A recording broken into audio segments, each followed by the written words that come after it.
Do you even know who your mayor is? Exactly.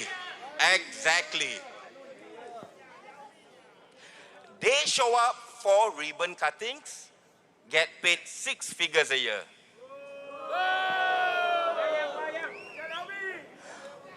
While we are all trying to figure out how to pay our next utility bill.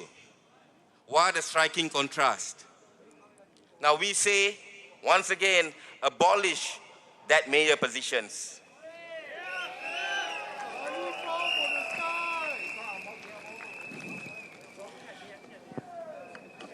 With that, we can also use that money to support the people, our seniors, our students, for fund healthcare subsidies, like I said, housing grants, mental health services, because this is all about priorities.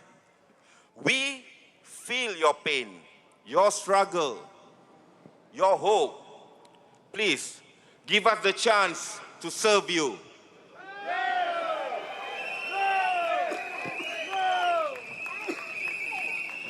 This election is about fairness, courage, and dignity. And if we can stand together tonight, believe me, we can build a better Singapore tomorrow.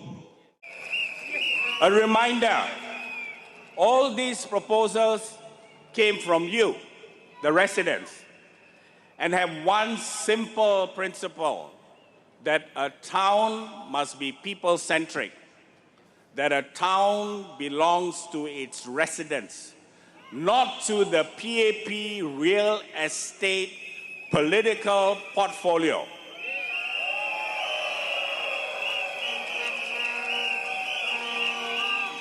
Unlike Ong Ye Kang, who just before this election tried to pass off the URA master plan for Sembawang as the PAP's, the SDP does not take national or public project, slap a SDP label on it, and call it its own.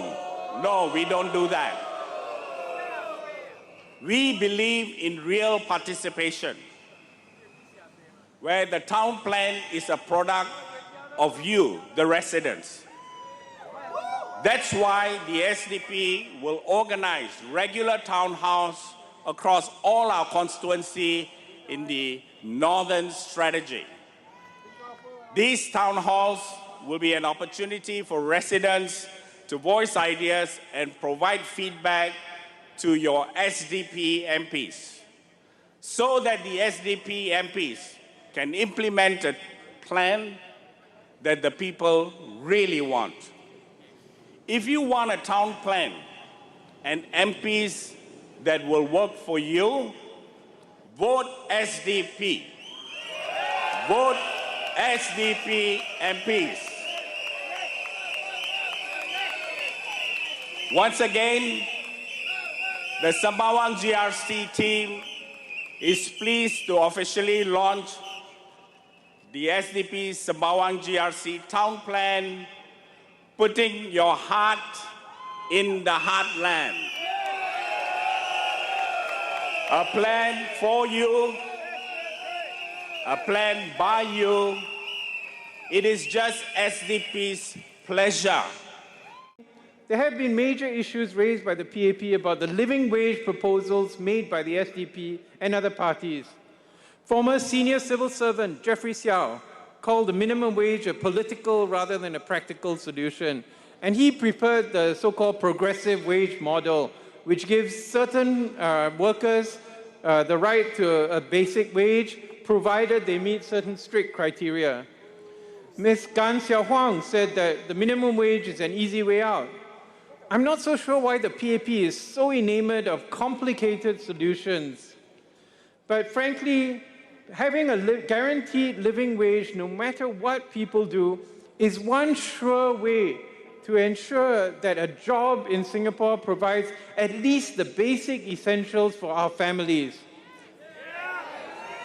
It also ensures that there's fair competition with foreigners for jobs, and that migrant workers are not exploited simply because they're willing to work for lower wages. Just last year, we heard about a bus company that was offering up to $5,000 as starting pay for bus drivers. And you know what? They attracted 1,300 Singaporeans to apply for 20 to 30 jobs. So that just proves that Singaporeans are not picky. We just want a job that provides a living wage that can support our families.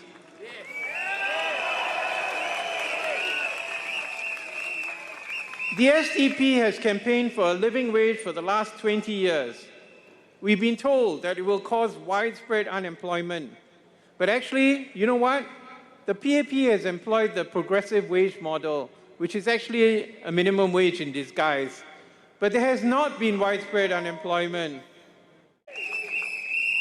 And I make you this pledge, voters at Sembawang West, that I will not outsource the running of your town council to a third-party profit-making company. Because that is what the present PAP MPs are doing. This will have two effects. One, you will have my personal attention and care. And two, the town council will cut down on operating costs by not having to pay the managing agent's fee. We will directly employ capable professionals who have the heart for Sembawang West, rather than let the managing company choose their own staff who may or may not care about the estate.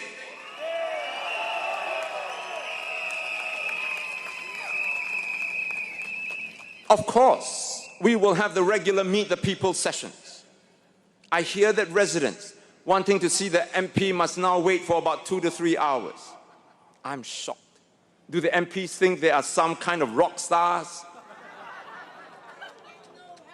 We will try to arrange it so that you won't have to waste so much time queuing up just to speak to me.